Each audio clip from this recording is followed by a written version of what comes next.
ఈరోజు మహామృత్యుంజయ మంత్ర రహస్యం గురించి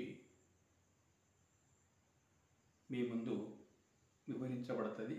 కాబట్టి యూట్యూబ్ శ్రోతలకు ప్రత్యేక అభినందనలు తెలియపరుస్తూ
ఈనాటి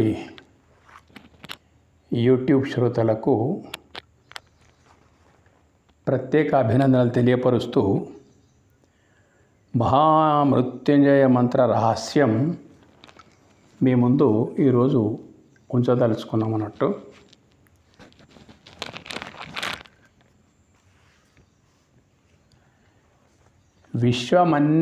విశ్వంలో ఉన్న అన్ని విద్యలకు మూలమైనటువంటిది వేదం. వేద మంత్రాల హారంలో పతకం లాంటిది మహామృత్యుంజయ మంత్రం. ఎందుకంటున్నాం ఇట్లా అంటే, మానవుడు పుట్టింది మొదలు అంతమయ్యే వరకు అవసరమైనవన్నీ అనుకున్నట్లు మానవుడు ఎట్లా అనుకుంటున్నాడో అటువంటి జీవితం కావాలని కోరుకుంటూ సమకూర్చే విధమైనటువంటి ప్రార్థనా మంత్రరాజం ఈ మహామృత్యుంజయ మంత్రం. జీవితం మట్టుకే కాదు, జీవిత అంతం ఏదైతే ఉందో మరణ దశ, ఆ మరణ దశ లోపల కూడా సునాయాసమైనటువంటి మరణం నాకు రావాలనేటువంటి కోరిక కూడా ఈ మంత్రం లోపల ఉన్నది. మరణము వరకు ఉండేటువంటి జీవితం లోపల ఆ జీవితం ఎలా ఉండాలో, తాను కోరుకున్నటువంటి జీవితము, మరణ అనంతరం కూడా గొప్ప కోరిక పునర్జన్మ రాహిత్యమైనటువంటి అమృత పదవి, మోక్ష పదవి నాకు కావాలని ఈ యొక్క మహామృత్యుంజయ మంత్రం యొక్క ప్రార్థనలో ఇవన్నీ ఇమిడి ఉన్నాయన్నట్టు. వాస్తవంగా ఈ మంత్రం లోపల పై చూస్తే భక్తుడు భగవంతునికి ఏమి కోరనట్లని అనిపిస్తూ ఉంటుంది అన్నట్టు. ఈ మహామృత్యుంజయ మంత్రం యొక్క విశిష్టత ఒక్క మాటలో చెప్పాలంటే మహారాజమార్గ మంత్రం ఇది. మోక్షం కొరకు ప్రయత్నిస్తున్నటువంటి అనేక మార్గాల లోపల ఈ మంత్ర విధానం ఏదైతుందో, ఈ మంత్రంలో మనం కోరుకుంటున్నటువంటి కోరికలు కానీ ఏవే కానీ ఎట్లున్నాయంటే మహారాజ మార్గ మంత్రం అన్నట్టు. సకల అష్టైశ్వర్యాల మధ్యలో ఉంటూనే, అష్టైశ్వర్యాలు ధన, కనక, వస్తు, వాహన, ధార, పుత్ర, క్షేత్ర, కళత్ర అనుకోండి. ఇవి 8 అష్టైశ్వర్యాలని కావు, కానీ ఈ రకంగానే కోరిక ఉంటుంది అన్నట్టు. ధార అంటే సంసారము, భార్యతో కూడినటువంటి సంసారం ధార. పుత్ర అంటే సంతానం. క్షేత్ర అంటే మనం కలిగి ఉండేటువంటి భూ సంపద. ధార, పుత్ర, క్షేత్ర. కళత్ర అంటే మనం సంపాదించేటువంటి విద్యలు. ధన, చాలా ముఖ్యమైన ధనమూలం ఇదం జగత్. కనక, ధనం యొక్క స్థాయిని నిర్ధారించేటువంటిది బంగారం. వస్తు, ఇంటి నిండా వినియోగ వస్తువులు. వాహన అంటే ఈ ఆనాటి వాహనాలు వేరే, ఈనాటి వాహనాలు ఏవైతే ఉన్నాయో మనం అర్థం చేసుకోవాలి. ఈ 8 ద్వారా కీర్తి ప్రతిష్టలతో జీవితం కొనసాగాలి అనేటువంటి విషయం అన్నట్టు. అయితే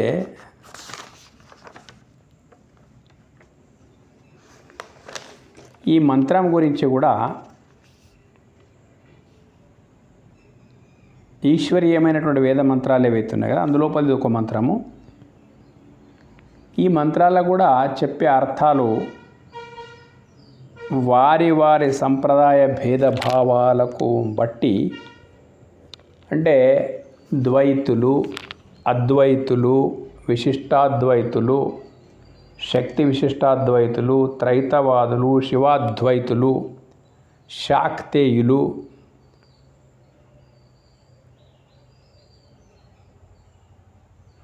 వీళ్ళందరూ కూడా వాళ్ళ యొక్క భావజాలం అనుకూలంగా మంత్రాలకు భాష్యం చెప్తూ ఉంటారు. ఎవరు ఏం చెప్పినా దాని అర్థం దానికి ఉండనే ఉంటుంది. అయితే వేద మంత్రాలు నీటి లాంటివి. చాలా ముఖ్యమైనటువంటి విషయం అన్నట్టు. నీటితో ఎందుకు పోలుస్తున్నాను నేనంటే, నీటికి రూపం ఉండదు, కానీ ఏ పాత్రలో నింపితే ఆ పాత్ర రూపం ఉన్నంత వరకు, అందులో నీరున్నంత వరకు ఆ పాత్ర రూపం నీటికి ఉంటుంది. ఎన్ని పాత్రలు మారిస్తే అన్ని రూపాలు నీటికి వస్తుంటాయి. ఆ తర్వాత తన మూలపు ఉనికిలోనే నీరు ఉంటుంది. వేదమంత్రాలు కూడా అట్లాగే అన్నట్టు. ఒక్కొక్క దేశం, ఒక్కొక్క కాలం, ఒక్కొక్క పరిస్థితి, ఒక్కొక్క సంప్రదాయం, ఒక్కొక్క భావజాలం వాళ్ళు మంత్రాలకు అర్థాలు చెప్తూనే పోతారు. కానీ మంచినీటి మాదిరిగా, మంచినీరు ఏ పాత్రలో వేస్తే ఆ పాత్ర ఆకృతి మంచినీటికి వచ్చినటువంటి ఒక ఆభాసం మనకు కలుగుతూ ఉంటుంది అన్నట్టు. తర్వాత పాత్ర మారిస్తే నీటి ఆకృతి కూడా మారిపోతుంది, రూపం కూడా మారిపోతుంది. వేద మంత్రాలు ఎన్ని రకాల భాష్యం చెప్పినా వాటి అర్థాలు దానికి ఉంటాయన్నట్టు మొత్తం మీద. కాబట్టి మనకు తోచిన రీతి లోపల మనం చెప్పుకుందాం ఈ మంత్రాన్ని. కేవలం మృత్యుంజయ మంత్రం అంటూనే ప్రజల లోపల ఒక భ్రమ కూడా ఉందన్నట్టు. ఏం భ్రమ అంటే మృత్యువును జయించగలమా అనేటువంటిది. అంటే మృత్యుంజయ మంత్రం మనిషి మృత్యును తప్పించగలుగుతుందా అనేటువంటి ఒక భ్రమ కూడా ప్రజల లోపల నెలకొంటుంది. కాబట్టి మనకు సంబంధించినటువంటి వాళ్ళు చాలా సీరియస్గా హాస్పిటల్స్ లోపల అక్కడక్కడ ఉండి తిరుగులేని వ్యాధిగ్రస్తులైనప్పుడు మన పండితులు చెప్తూ ఉంటారు, ఈ మహామృత్యుంజయ మంత్రాన్ని మీరు దీని ఒక యజ్ఞం పెట్టండి, దీన్ని జపం పెట్టండి అని అంటుంటారు అన్నట్టు. సరే, ఎంతైనా ఆ మంత్రఘోష వీని నరకయాతన నుంచి తప్పించవచ్చు, లేక ఉత్తమమైనటువంటి జన్మను పొందింపజేయవచ్చు, రకరకాలు ఏమైనా ఉంటాయనుకోండి. కానీ జాతస్య మరణం ధ్రువం, పుట్టినటువంటి వాడికి మరణం మాత్రం తప్పదు. ఇది విషయం అన్నట్టు. అయితే మరి ఈ మృత్యుంజయ మంత్రం అని దీనికి పేరు ఎందుకు వచ్చింది అనే మాటకు వస్తే అదే చివరన మీకు అర్థమైపోతుంది అన్నట్టు. ఏంటిది మృత్యువు, ఏంటిది జయము, ఎలా అనేటువంటి విషయం చివరన మీకు వచ్చేస్తుంది. ఓం త్రయంబకం యజామహే సుగంధిం పుష్టివర్ధనం ఉర్వారుకం ఇవ బంధనాన్ మృత్యోః ముక్షీయం అమృతాత్. ఇది పదవిచ్ఛేదం. ఓం త్రయంబకం యజామహే సుగంధిం పుష్టివర్ధనం ఉర్వారుకమివ బంధనాన్ మృత్యోర్ముక్షీయమామృతాత్. ఈ రకంగా మంత్రం 4 పాదాల లోపల ఉచ్చరించబడతా అన్నట్టు. అయితే ఇప్పుడు మనము ఒక్కొక్క దాని అర్థం లోతుకెళ్ళి ఆలోచించడానికి ప్రయత్నిద్దామన్నట్టు. ఓం అంటే ఇది పరబ్రహ్మ నామముకు ప్రయోగించేటువంటి అక్షరం. ఓం ఇత్యేక అక్షరం బ్రహ్మ వ్యాహరన్ మా మనుస్మరన్ అని భగవద్గీతలో పలుస్తుంది. దేవుడికి ఏం పేరు పెట్టి పిలిస్తే పలుకుతాడంటే ఒక్కొక్క పేర్లు ఎన్నో పెట్టుకున్నారు, లక్షల కోట్ల పేర్లు పెట్టుకొని ఉన్నారు. కానీ ఇక్కడ అంతరార్థం ఏంటంటే వేదం నిర్దేశించినటువంటి నామధేయం, దేవుడు తనకు తాను పెట్టుకున్నటువంటి పేరు ఏదైతున్నదో ఓంకారం. ఓం ఇత్యేక అక్షరం, ఒకటే ఒక అక్షరం దేవుని యొక్క వ్యవహార నామం. అది దేవుడు తనకు తాను నిర్ధారించుకున్నటువంటి నామధేయం అన్నట్టు. అయితే ఇందులో 3 మాత్రలు ఉన్నాయి ఓంకారం లోపల. అకార, ఉకార, మకారం అనేటువంటి 3 మాత్రలు ఉన్నాయి. ఈ 3 మాత్రల్లో ఏదో ఒక మాత్ర లేకుండా నోటితో ఏ అక్షరాన్ని, పదాలను మనము ఉచ్చరించలేము. భాష ఏదైనా, దేశం ఏదైనా, కాలం ఏదైనా ఎంత విచిత్రం అంటే భాష అనేటువంటిది ఏదైనా కానివ్వండి, ఆ భాషలో వాడబడేటువంటి పదాలలో, అక్షరాలలో, పదాలలో, వాక్యాలలో ఎక్కడ ఈ 3 అక్షరాలు లేకుండా పద ఉచ్చారణ, అక్షర కూర్పే అక్షరమే ఉండదన్నట్టు. అందుకే అక్షర బీజమే ఈ ఓంకారం. కాబట్టి ఏమైందంటే మొత్తం అక్షరాలు, భాషలు ఏవైనా ఆ భాషలకు లిపి ఉంటుంది, అక్షరాలు ఉంటాయి అన్నట్టు. అందుకే ఈ ఓంకారము ఎవరు ఏ అక్షరాలతో ఏ శబ్దాలు ప్రయోగం చేసినా ఈ అకార, ఉకార, మకారంలో ఏ ఒక్కటైనా లేనిది ఒకటి రెండు వస్తే ఇటువంటి ఏ ఒక్కటి లేకుండా, ఈ మాత్ర ఒక్కటి లేకుండా నోటి ఉచ్చారణనే జరగదు అన్నట్టు. ఇది వేద మంత్రాల యొక్క ప్రత్యేకత, ఓంకారం యొక్క ప్రత్యేకత అన్నట్టు. పరబ్రహ్మవాచకమే అక్షరాలకు బీజము పరబ్రహ్మ వాచకమే ఈ ఓంకారం. వేద మంత్రాలకు ముందు ఈ ఓం అన్న తర్వాతనే మంత్రాలు ఉచ్చరించేటువంటి ఒక సంప్రదాయం మనకు ఉన్నది. ఇప్పుడు ఓంకారం యొక్క అర్థం అయిపోయిందంటే, ఈ ఓంకారము ఇంకా విశేషమైనటువంటి అర్థాల లోపల మనం చెప్పుకుంటూ పోతే చాలా ఉన్నది. ఇంకా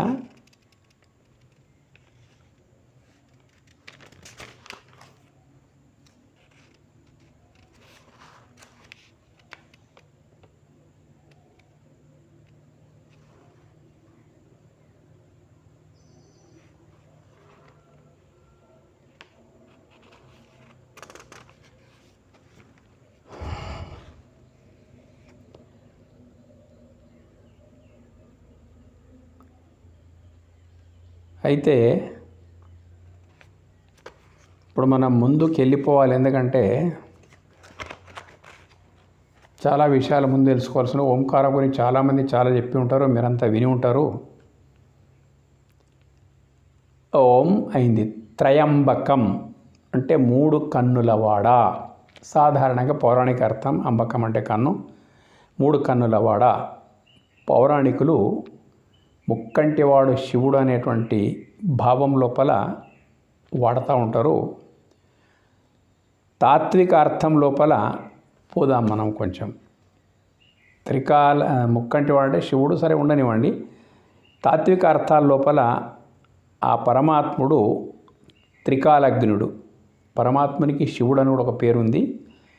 తాత్వికార్థం లోపల త్రికాలగ్నుడు అంటే భూత భవిష్యత్తు వర్తమానాలను ఎరిగినటువంటి వాడు. అతడి దృష్టి లోపల కాలం అనే దానికి అర్థమే లేదు, ఎందుకంటే కాలాతీతుడు కాబట్టి. కాలం అనేది మనఃకల్పితమైనటువంటిది. అయినప్పటికైనా మన అనువర్తనం లోపల భూత భవిష్యత్ వర్తమానాలు అనేటువంటివి ఉన్నాయి. మనకు తెలియదు కానీ అన్నీ తెలిసినటువంటి వాడు త్రికాలగ్నుడు పరమాత్ముడు. కాబట్టి త్రయంబకం అంటే అట్లా కూడా అర్థం చెప్పుకోవచ్చు. లేదా సృష్టి స్థితి లయకారకుడు. సృష్టించినటువంటి వాడు, పోషిస్తున్నటువంటి వాడు, లయకారకుడైనటువంటి వాడు. ఇట్లా కూడా మనం అర్థం చెప్పుకోవచ్చు. తర్వాత సర్వవ్యాపకుడు, సర్వశక్తి సమన్వితుడు, సర్వజ్ఞుడు. ఇట్లా కూడా మనం అర్థం చెప్పుకోవచ్చు. అయితే సర్వవ్యాపకుడు అన్నింటి లోపల బయట వ్యాపించినటువంటి వాడు. సర్వశక్తి సమన్వితుడు, సర్వజ్ఞుడు. ఈ రకంగా కూడా 3 విషయాలు మనం చెప్పుకోవచ్చు పరమాత్ముడి గురించి. త్రయంబకం అంటే ఇట్లా అర్థం చెప్పుకోవచ్చు. త్రిమూర్త్యాత్మకం అని కూడా చెప్పుకోవచ్చు. బ్రహ్మ, విష్ణు, మహేశ్వర ఇవి కూడా చెప్పుకోవచ్చు. ఎందుకంటే బ్రహ్మ అంటే పెద్దవాడు. ఎంత పెద్దవాడు అంటే ఏ పెద్దదైన పరబ్రహ్మములో అనేక బ్రహ్మాండాలు అంశమాత్రంగా మిగిలి ఉన్నాయో అది బ్రహ్మ పదార్థం. విష్ణు అంటే ఏది అన్నింటి లోపల బయట వ్యాప్తమై ఉన్నటువంటి తత్వమో అది విష్ణు తత్వం అన్నట్టు.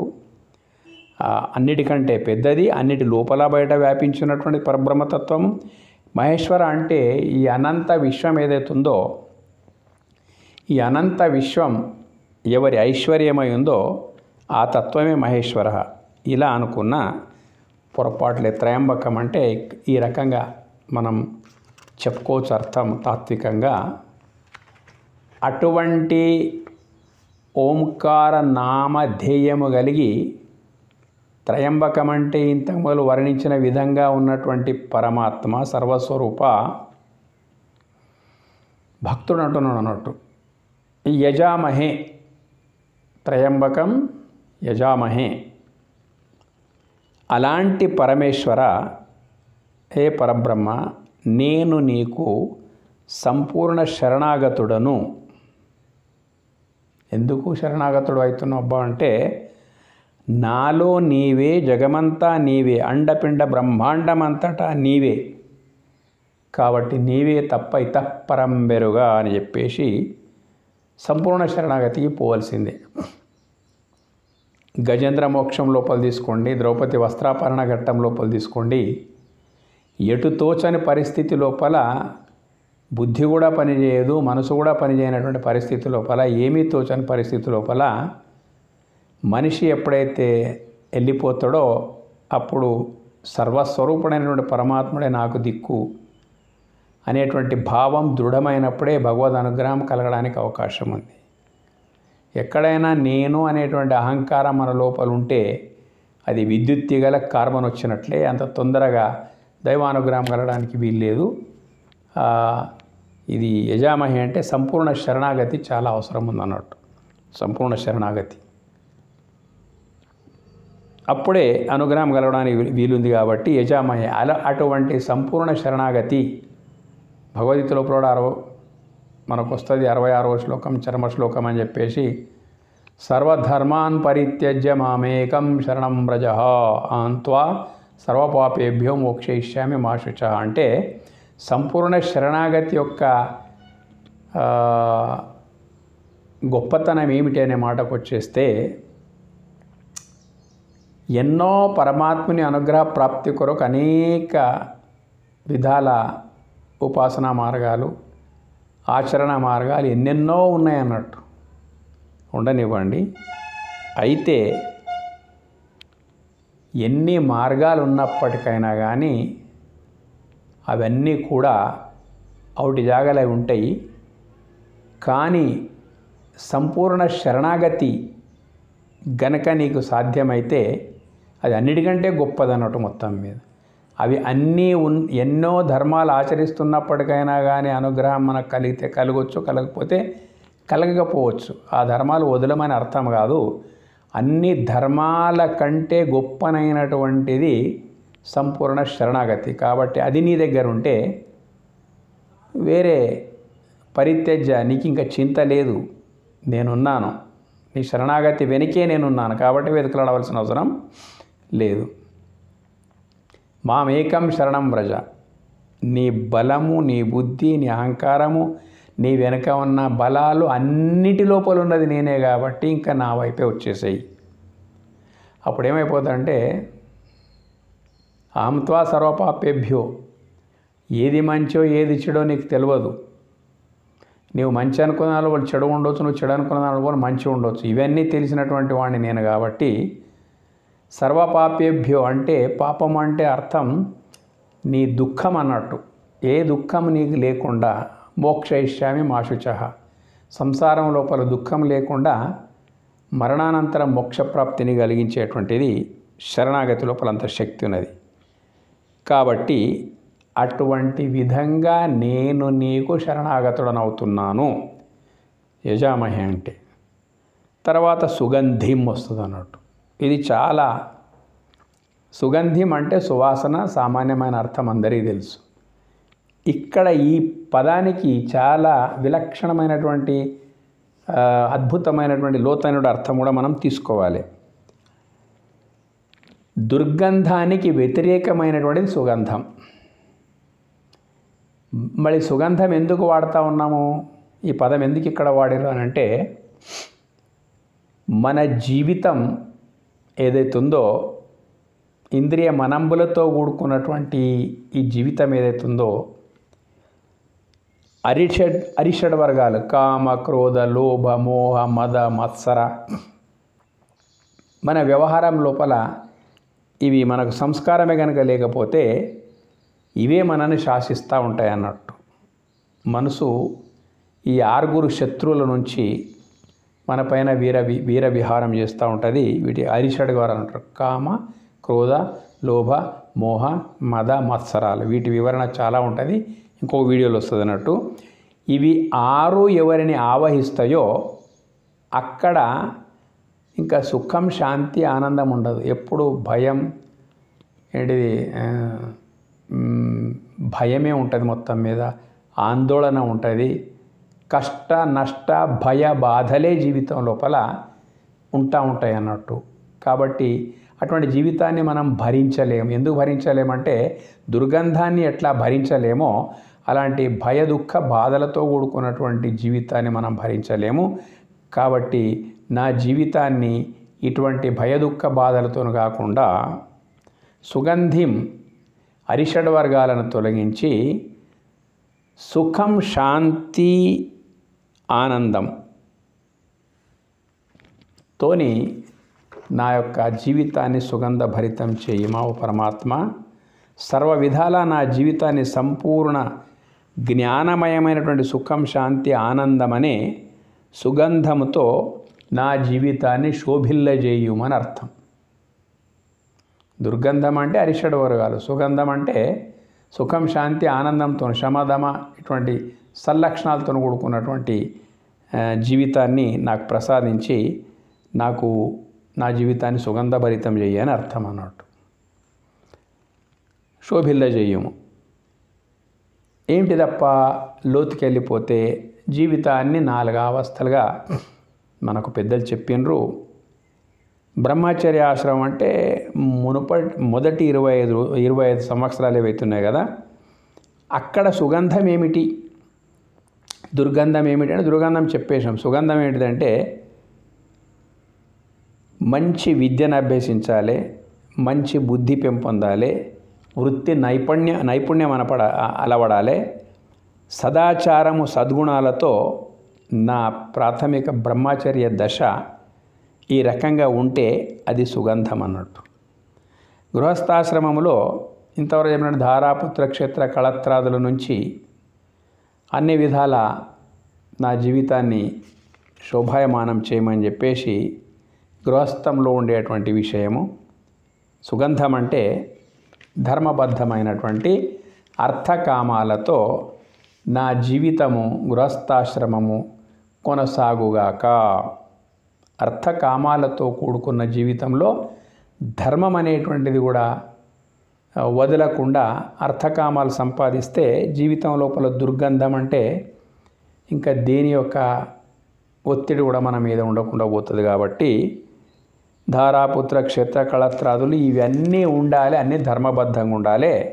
అటువంటి గృహస్థ జీవితం నాకు అవసరం ఉంది.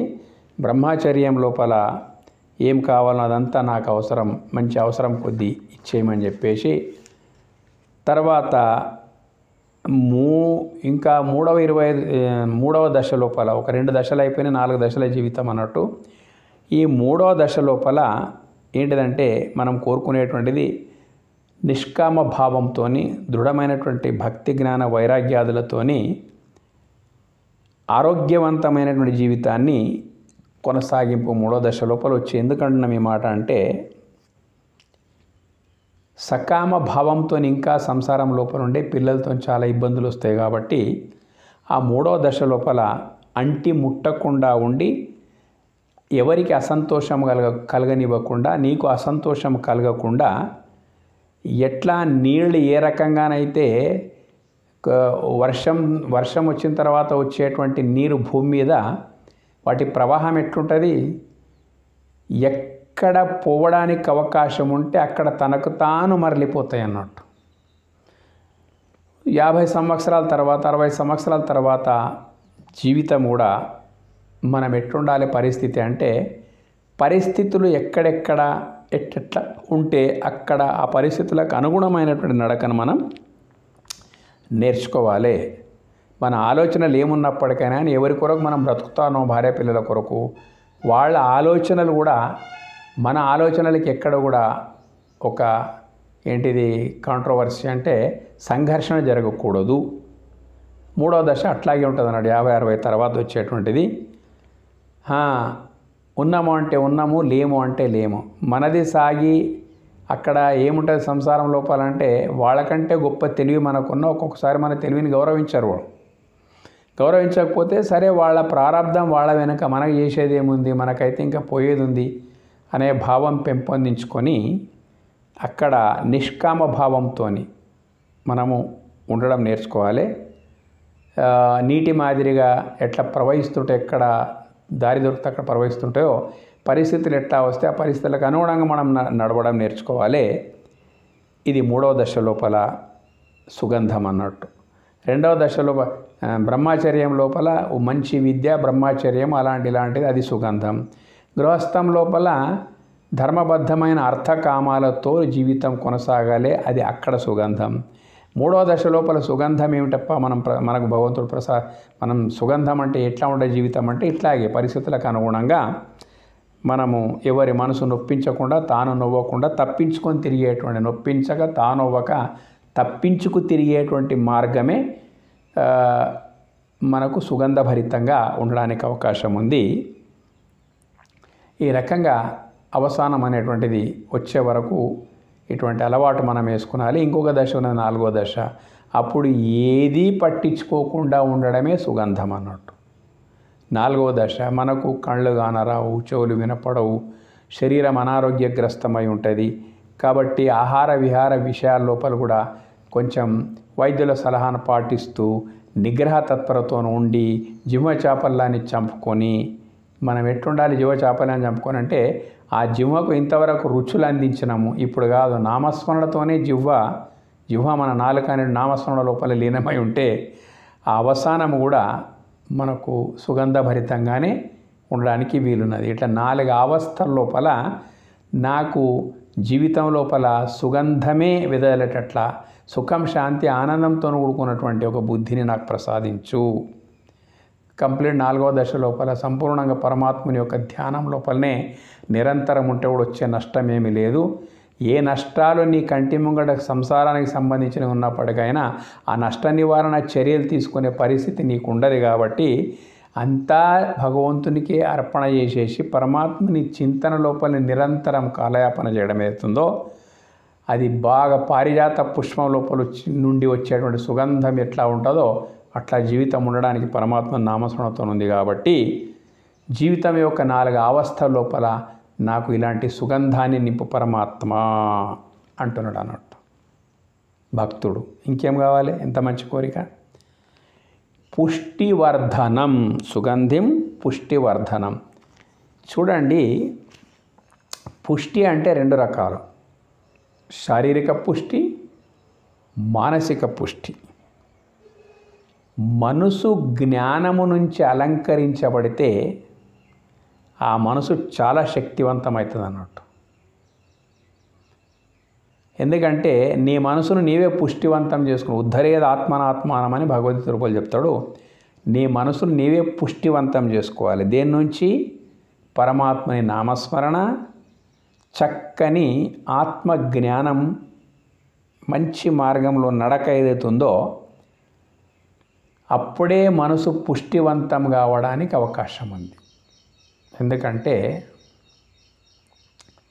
మానసిక పుష్టి లేనప్పుడు, అర్థం చేసుకోండి మీరు, మానసిక బలం కొరబడ్డప్పుడు జ్ఞానము నుంచి, నామస్మరణ నుంచి, చక్కని సత్సంగాల ద్వారా, సద్గ్రంథ పఠనల ద్వారా, గురువు యొక్క ఆశ్రయము ద్వారా ఏదైతే పుష్టి మనకు సమకూరుతుందో అది చాలా గొప్పనైనటువంటి మానసిక పుష్టి అన్నట్టు. శారీరక పుష్టి ఎంత ఉన్నా కానీ భోగ భాగ్యాలు నీకు ఎన్ని దేవుడు ప్రసాదించినప్పటికైనా కానీ మానసిక బలమే గనక నీకు లేకపోతే భగవత్ దత్తమైనటువంటి భోగభాగ్యాల లోపల కూడా నీకు సుఖం యొక్క ఆస్వాదన దొరకదు. ఇది రహస్యం అన్నట్టు.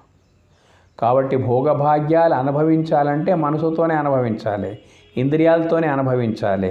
ఇంద్రియాలు అదుపు తప్పినప్పుడు, మనసు ఇష్ట వ్యవహారం చేస్తున్నప్పుడు నీ అనుభవానికి అంటే ఆరోగ్యవంతమైనటువంటి సంసార అనుభవానికి ఇవన్నీ ఆటంకాలుగా మారడానికి అవకాశం ఉంది. కాబట్టి నీకు మానసిక బలం చాలా అవసరం ఉన్నది.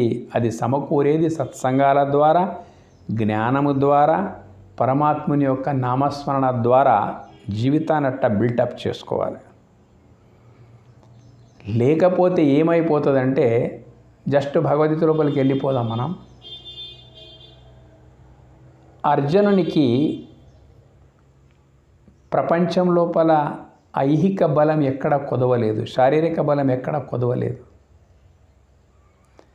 ద్రోణాచార్యుడు ఉన్న విద్యలంతా ఇచ్చేసాడు, శివుడు సాక్షాత్ పాశుపతాస్త్రం ఇచ్చేసిండు.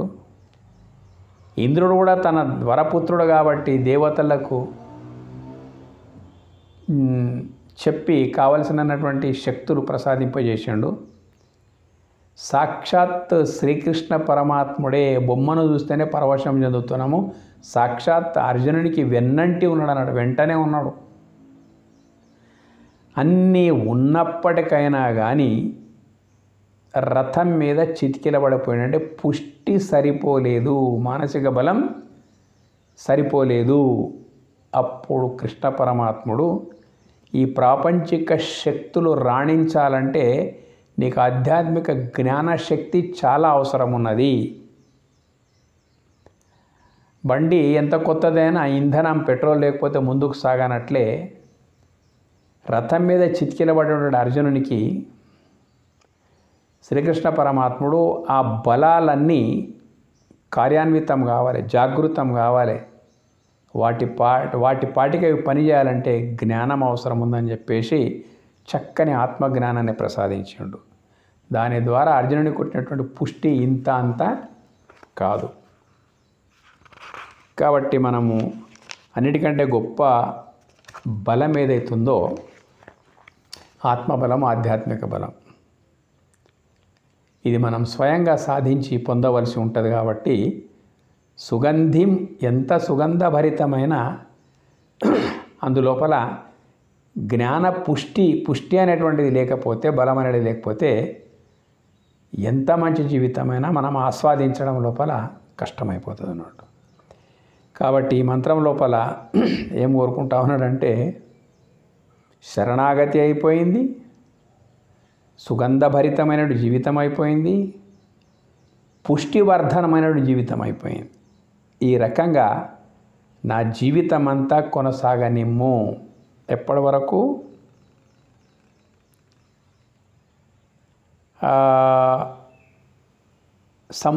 ఈ రీతిగా నాకు సంపూర్ణమైనటువంటి ఆయుర్దాయము ప్రసాదించుము. ఎంతవరకు ఆయుర్దాయం ఉంటుందో అంతవరకు ఇవన్నీ నాకు ఉండేటట్టు చూడుము అంటున్నాడు. పుష్టి అంటే అటువంటి బలాన్ని నాకు 2 పాదాలు అయిపోయినాయి. 3వ పాదం చాలా విచిత్రమైనటువంటిది, అందరికీ వర్తించేటువంటిది, అందరికీ వర్తించేటువంటియే. ఉర్వారుకమివ బంధనాన్ అంటే ఇవన్నీ అయిన తర్వాత ఒక భయం వెన్నంటి ఉంటుంది మనిషికి. ఏమిటా భయం అంటే ఈ చావు ఏదైతే వచ్చేది ఉందో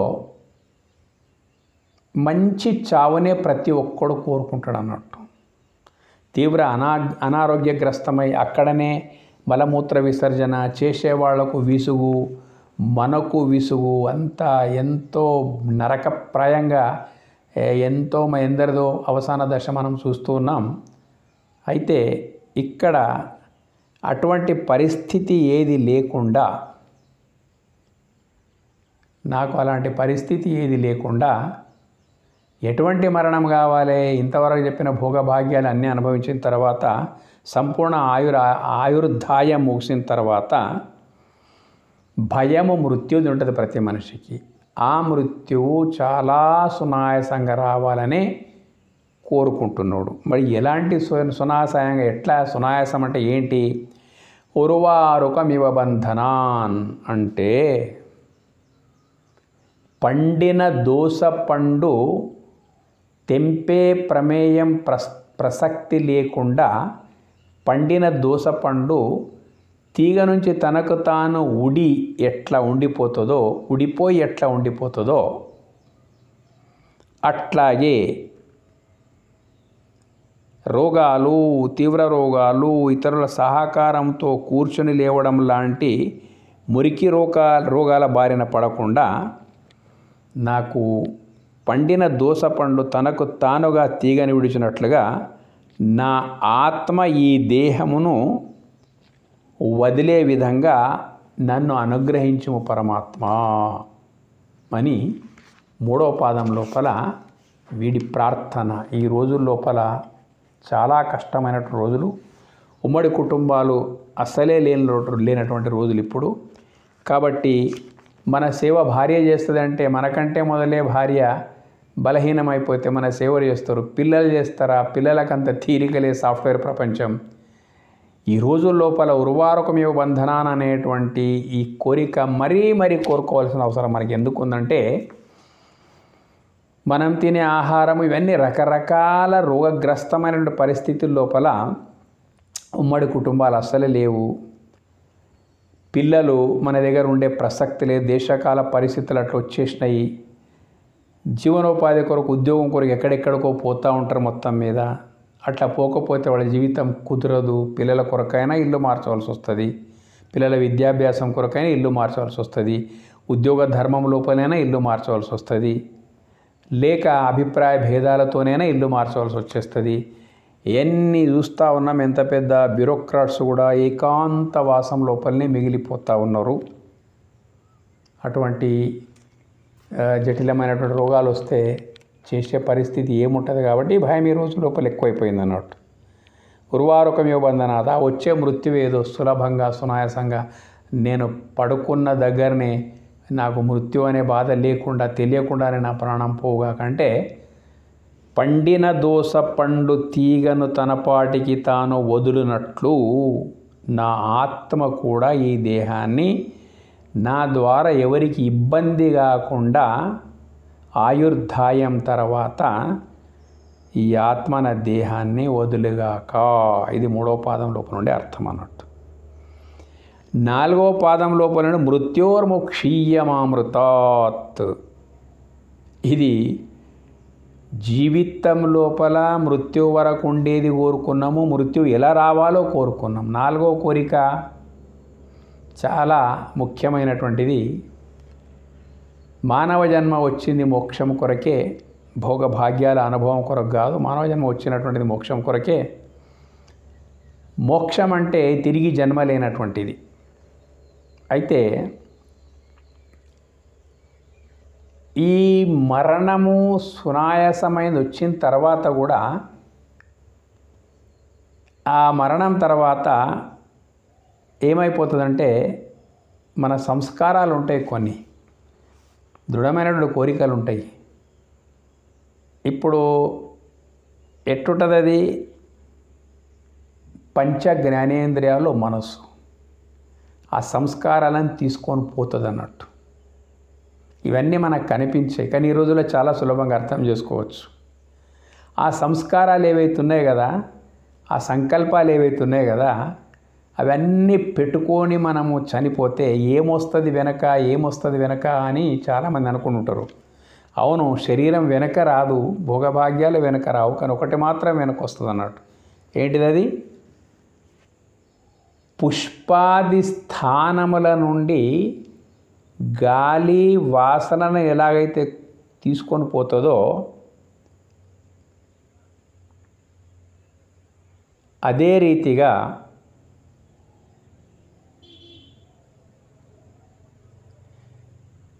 శ్రోత్రం చక్షుస్పర్శనం చ రసనం ఘ్రాణమేవ చ అధిష్టాయ మనశ్చాయం విషయ, అది కాదు, ఇంకో శ్లోకం ఉందన్నట్టు.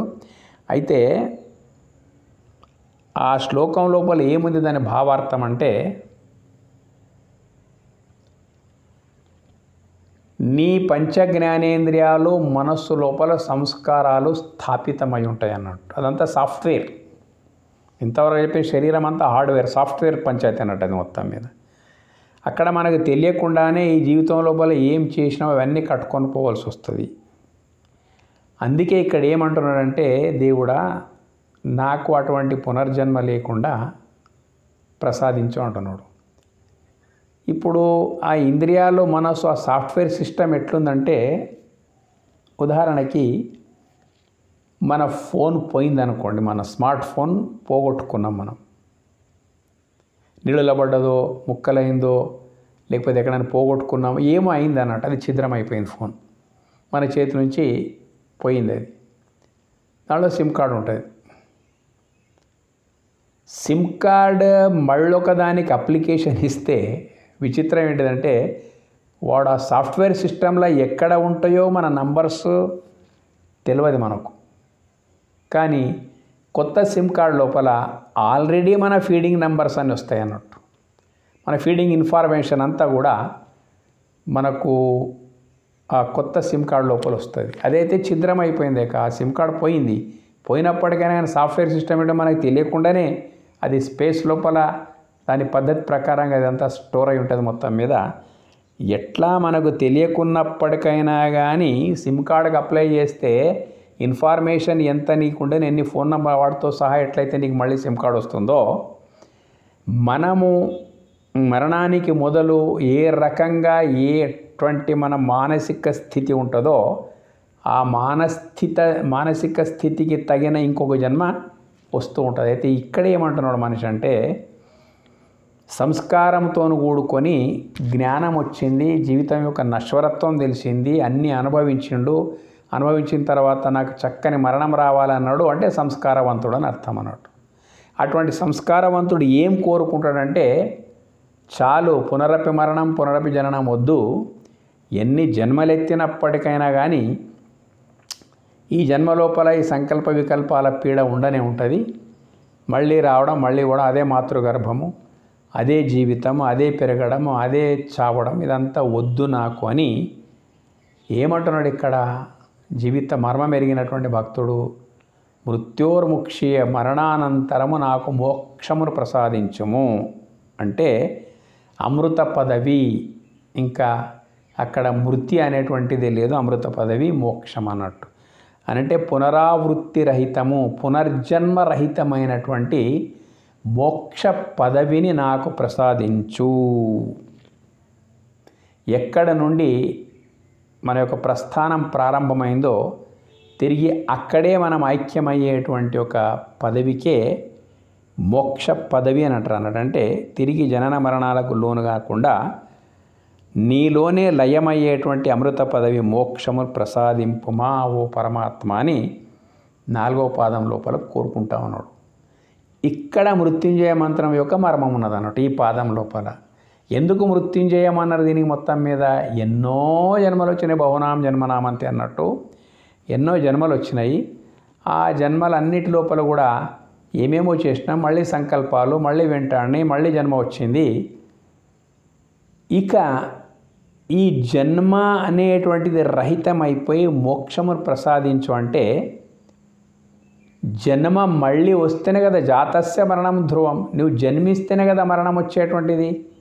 జన్మనే లేనటువంటి అమృత పదవిని నాకు ప్రసాదించు అని కోరుకున్నప్పుడు ఎప్పుడు జన్మ లేదో అప్పుడు మృత్యు కూడా లేదు. కాబట్టి జన్మ పరంపరకు బ్రేక్ చేసేటువంటి పరిస్థితి ఈ 4వ పాదం లోపల ఉన్నది. కాబట్టి ఎవడు పుట్టడో వాడు చావడు, ఎవనికి జననం లేదో వానికి మరణం లేదు. కాబట్టి ఈ శరీరము చావకుండా ఉండడం అని కాదు అర్థము. ఈ శరీరం తర్వాత తిరిగి ఇలాంటి శరీరం రాకుండా పరమాత్మని యొక్క సన్నిధి చేరాలని కోరుకోవడమే ఇది నిజమైనటువంటి మృత్యుంజయం. ఎందుకంటే ఎన్ని జన్మలో ఎన్నిసార్లు పుట్టినాము, ఎన్నిసార్లు చచ్చినాము. ఇక మృత్యుంజయం అంటే మళ్ళీ ఈ మృత్యు అనేటువంటిది నాకు రాకూడదు, అంటే జన్మ రాకుండా ఉంటే మృత్యువు రాదు అనేటువంటి మహోన్నతమైనటువంటి కోరిక ఏదైతుందో, జన్మరాహిత్యమైనటువంటిది ఆత్మీ స్థితి, పరమాత్మలో ఆత్మ ఐక్యమయ్యి తిరిగి జన్మనే లేనటువంటి పరిస్థితి ఏదైతుందో ఒక్క సనాతన ధర్మం యొక్క సొంత సొత్తు అన్నట్టు ఈ జ్ఞానం ఏదైతుందో, అంటే ఈ స్థితి ఏదైతున్నదో నీకు ఏ మతాల లోపల కూడా ఇటువంటి జీవబ్రహ్మ ఐక్య అంటే ఈ జీవం పరమాత్మలో ఐక్యమయ్యేటువంటిది అశరీరమైనటువంటి ఐక్య స్థితి ఏదైతుందో అక్కడ ఇంద్రియాలు లేవు, మనసు లేవు. ఆత్మ ఎట్లయితే ఉందో, ఆ ఆత్మ ఎటు నుంచి వచ్చిందో అదే స్థానంలో పోయి కూర్చోవడము, ఇంకా స్వర్గము నరకం అనే ప్రస్తావన కూడా లేకపోవడం. విధర్మీయుల లోపల స్వర్గం ఉంది, నరకం ఉంది, మంచి పనులు ఇక్కడ చేసుకుంటే స్వర్గంలో శాశ్వతంగా ఉంటావు, ఆ మంచి పనులు ఏమిటియో తెలియదు మొత్తం మీద. అటువంటి ఆశలు పెట్టేసి ఆ స్వర్గం లోపల శాశ్వతంగా ఉండిపోతూ ఉంటా. చెడు పనులు చేస్తే ఆ నరకం లోపల శాశ్వతంగా ఉండిపోతావు. ఇది విధర్మీయుల యొక్క వాదన. కానీ మన దగ్గర స్వర్గ నరకాలు మనము కూడా మన పురాణాలు చెప్పుకున్నప్పటికైనా కానీ స్వర్గ నరకాలకు అతీతమైనటువంటి కైవల్య పదం ఏదైతుందో అది నీకు వేరే ధర్మాల లోపల అది కనిపించదు అన్నట్టు. మొత్తం మీద అక్కడ మరణానంతరం కూడా దివ్యమైనటువంటి దేవభోగాలు లేకపోతే రౌరవ నరక బాధలు అవి శాశ్వతంగా ఉంటాయంట. ఎంత అన్యాయం! శాశ్వతంగా ఉంటాయి. నీకు ఎవడు పెట్టిండు, దరఖాస్తు పెట్టిండా మేము పుడతామని చెప్పేసి? ఏదో అంతా శాశ్వతంగా ఉంటే ఎంత ఘోరం చెప్పండి. శాశ్వత స్వర్గం ఉండదు, శాశ్వత నరకము ఉండదు. ఇవన్నీ అనుభవించిన తర్వాత మళ్ళీ ఇక్కడికి వచ్చి జ్ఞానాన్ని సంపాదించి మోక్షాన్ని తిరిగి రానటువంటి పరమాత్మ కైవల్యం ఏదైతే ఉందో మోక్ష కైవల్యం పొందేటువంటి పరిస్థితి మన సనాతన ధర్మం లోపలనే ఉంది. ఈ మాటను మనం బాగా అర్థం చేసుకుంటే ఒక్క మంత్రం లోపల ఇంత అర్థం ఉంది. అంటే ఆమూలాగ్ర జీవితము, ఆ తర్వాత తిరిగి జీవితమే అవసరం లేనటువంటి పునర్జన్మ రాహిత్యము, ఒకే మంత్రం లోపల ఇంత భావము నింపబడి ఉన్నది. చాలా కూలంకషంగా చెప్పినాము. మీరు కూడా దీన్ని అర్థం చేసుకోవాలి. ఎక్కడ మన డౌట్స్ ఉంటే మళ్ళీ మాకు మీరు అడగవచ్చు. ధన్యవాదాలు.